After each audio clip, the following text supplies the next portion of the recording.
یه جوری میای میری انگار که دیرته، عذاب دادن منم جزئی از تقدیرته. میونه همه اخم دلبریتم میکنی، دلو دورش میکنی، گاهی هم نزدیکته. شب پر ستاره ای تو کوچمون پهن باشه، از پنجره نگام کنی وقتی دلم تنگ باشه. جای بد بودم با این دل دیوونه، میدونی مهربون باش فکر نمی کنم دلت سنگ باشه.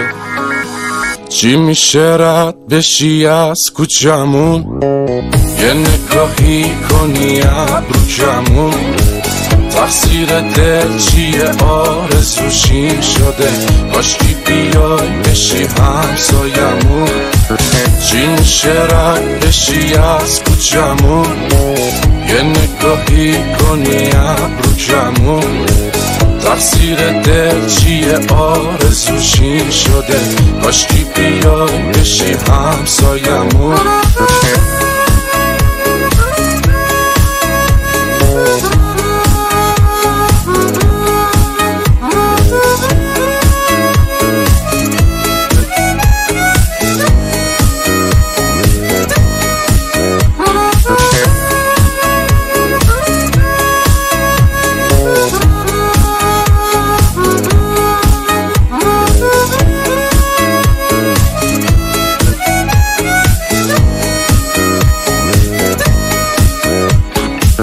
گلگلی پیرن تو شال قرمز رو سهره، تک تک اون قدمات حتی روم با رفتن.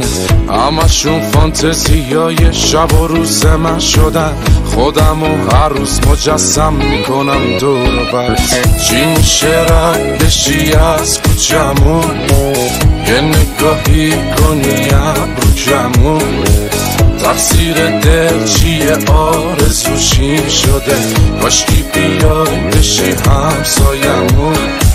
چی میشه رد بشی از کوچمون، یه نگاهی کنی ابرو کمون.